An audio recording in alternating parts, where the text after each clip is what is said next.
तो अस्सलाम वालेकुम guys, I am back with another video. तो गाइस मुबारक हो, हम वाइट वॉश होने से बच चुके हैं, मतलब क्लीन बोल्ड होने से बच चुके हैं। हम आखिरी मैच 42 रन से जीत चुके हैं। खुशी की बात नहीं है क्योंकि 4 लगातार, वैसे क्रिकेट में देखा जाए मतलब ओडीआई और पूरे उसमें देखा जाए तो हम 8 लगातार मैच हारे और उसके बाद हम अब ये 42 रन से भी ये T20 में न्यूजीलैंड से आखिरी मैच जीते हैं। बाकी के 4 हम हार चुके थे। बात की जाए थोड़ी सी तो उनका स्क्वाड थोड़ा सा, और ये मैच मैं आपको बताऊं किस तरह हम जीते हैं। जिसकी कोई बात नहीं कर रहा था, मैंने भी कोई बात नहीं की, उसको भूल ही चुके थे। वो लोग समझ रहे थे कि वो तो हमारे पास है नहीं। तो हमारा जो स्पिन था, मतलब स्पिनिंग डिपार्टमेंट T20 छोड़ो, पूरे क्रिकेट में हमारा जो स्पिनिंग डिपार्टमेंट था वो काफ़ी वीक हो चुका था। जैसे कि शादाब तो वैसे ही आउट ऑफ फॉर्म हो गया था, फिर उसने क्या कहते हैं मेरे ख्याल कोई इंजर हो गया, वो भी मुझे याद नहीं किस मैच में इंजर हुआ था, जिसके बाद वो आया नहीं, तो वो इंजर हो गया। शादाब की वैसे ही फॉर्म नहीं थी, वो जितने रन खा रहा था। तो हमारा स्पिनिंग डिपार्टमेंट बहुत ज़्यादा वीक हो गया था, जिसके हमें विकेट नहीं मिल रही थी, जिसकी वजह से हमें विकेट बिल्कुल भी नहीं मिल रही थी। तो अब ये जो आखिरी मैच हारे हैं, सॉरी आखिरी मैच जीते हैं, उसमें क्या कहते हैं हमारे ज़रा स्पिनर चल गए, उसामा मीर ज़रा चल गया, और अफरीदी कह रहा हूँ, चाचा साहब भी, चाचा कहना नहीं चाहिए कहीं पता चले पीछे से आ जाए, चुप रहे। तो अगर बात की जाए तो इफ्तिखार अहमद भी थोड़ा सा मतलब हाथ घुमा लिया, विकेट शिकेट मिल गई। हमारे स्पिनर्स ने मोस्टली विकेट ली हैं उसमें, आखिरी मैच में ज़्यादातर एक मेरे ख्याल शाहीन, एक या दो शाहीन ने विकेट्स ली हैं। बाकी हमारे स्पिनिंग डिपार्टमेंट चल गया। स्कोर काफ़ी लो था, हमने काफ़ी अच्छा डिफेंड किया स्कोर को। उनकी टीम भी थोड़ी सी वीक थी, इतनी भी नहीं थी, लेकिन उसमें डैरिल मिचेल एक तरह से अब उसका उनकी हर उसमें फॉर्मेट में उनकी बैकबोन बन गया, क्योंकि T20 में तो वो बैकबोन क्या, वो है ही बस, वो स्ट्रक्चर सारा कुछ वही है। तो वो नहीं था, बैकबोन साहब नहीं थे, आखिरी मैच उसको नहीं खिलाया। और वीक टीम कह नहीं सकते, मतलब थोड़ी सी वीक टीम थी उनकी, जो कि हम जीत भी गए, और वो काफ़ी थोड़ा सा चोक भी कर गए बीच में, जिस वजह से हमने उनको चोक ही कराना था। और मेरे ख्याल को मैं तो काफ़ी, मुझे तो याद भी नहीं हो लास्ट हमसे जीते भी कब होंगे सीरीज़। मतलब मैं ये नहीं कह रहा कि लेकिन हम जो लेटेस्ट देखा जाए, हमने उनसे काफ़ी ज़्यादा क्रिकेट खेली और हम काफ़ी ज़्यादा दफ़ा जीते हैं। ये कोई काफ़ी दिनों बाद हम हारे होंगे न्यूजीलैंड से। तो चला बात करते हैं अब ज़रा परफॉर्मेंस की। ज़रा हसीबुल्ला आगे आता है। हसीबुल्ला, मैं अपनी पिछली वीडियो में कहा था कि आज़म को बाहर डालो, बाहर करो। हसीबुल्ला आउट पहली बॉल पे भी होते हैं, मैंने ज़ीरो कह दिया तो वही मेरी काली ज़ुबान लग गई उसको, वो ज़ीरो पे आउट हो गया है। अच्छा जी, वो आगे आता है, अच्छा इंटेंट दिखाया, चलो कम से कम आगे आके आउट हो गया, चलो जो भी है उसको। फिर आते हैं जी बाबर आते हैं। बाबर का मैंने देखा है, मेरे ख्याल पिच में क्या ही मसला था मुझे नहीं समझ आ रही, लेकिन बाबर आते हैं। बाबर अपनी पहली 15 बॉल्स पे सिर्फ 3 रन करते हैं, ओनली 3 रन्स। रिजवान भी काफ़ी स्लो स्टार्ट लेते हैं, लेकिन रिजवान आहिस्ता आहिस्ता इनिंग्स को अपना, मतलब जो रिजवान के भी इतने ही थे, पहले 10 बॉलों पे कोई 3 ही रन थे, लेकिन उसके बाद रिजवान ने थोड़ा एक्सेलरेट किया, उसके बाद वो रन बॉल तो कम से कम हो गया, आउट भी रन बॉल ही हुआ, 38 बॉल्स पे 38 रन किए। लेकिन बाबर मुझे समझ नहीं आई। अच्छा, मुझे नहीं समझ आती हमारी टीम के प्लेयर्स के साथ होता क्या है। अब बाबर को हम देख रहे थे कितनी अच्छी फॉर्म में था, बहुत अच्छा खेला बाबर, बहुत अच्छा खेला, काफ़ी अच्छा स्ट्राइक रेट भी था, लेकिन आखिरी मैच में क्या हो गया बाबर को, मुझे समझ नहीं आई। एक तो 0 पे चांस, फिर 4 रन पे भी चांस, 2 चांसेस मिले बाबर को, 2 कैचेस ड्रॉप हुए, उसके बाद भी बाबर बड़ा स्कोर करने से नाकाम रह सके, बड़ा स्कोर नहीं कर सके। 2 कैचेस ड्रॉप होने के बाद भी बाबर ने सिर्फ 13 रन किए, जो कि कोई 26-25 बॉलों पे किए, मतलब कि 50-51 के स्ट्राइक रेट से।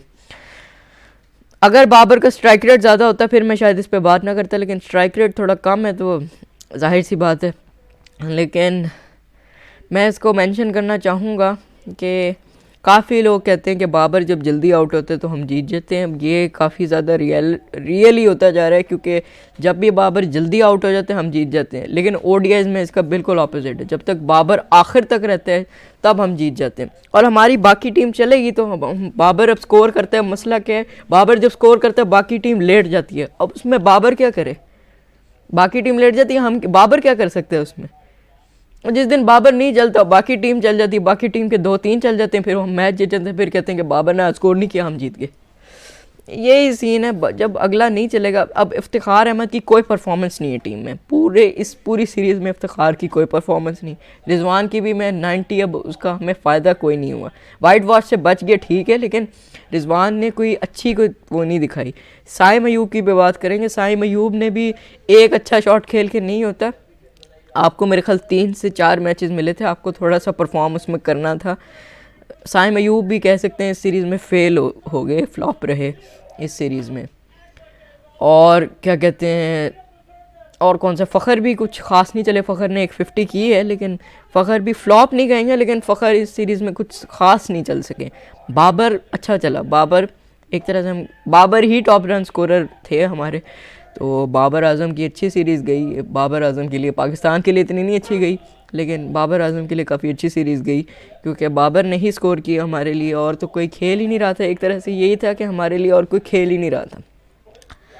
बॉलिंग हमारी बिल्कुल शुरू के 3 से 4 मैच, बल्कि 4 ही कहते हैं, शुरू के 4 मैचेस में हमारी बॉलिंग समझ नहीं आ रही थी हम क्या चाह रहे थे। मतलब कैप्टन शाहीन शाह अफरीदी क्या करना चाह रहे थे, कुछ समझ नहीं आई पहले 4 मैचों में, तो समझ नहीं आ रही। मैंने यही कहा था, मैं अपनी शुरू से अपनी मेरी टिकटॉक की वीडियो में भी मैंने यही कहा था कि बाबर को कैप्टनसी से हटाओ।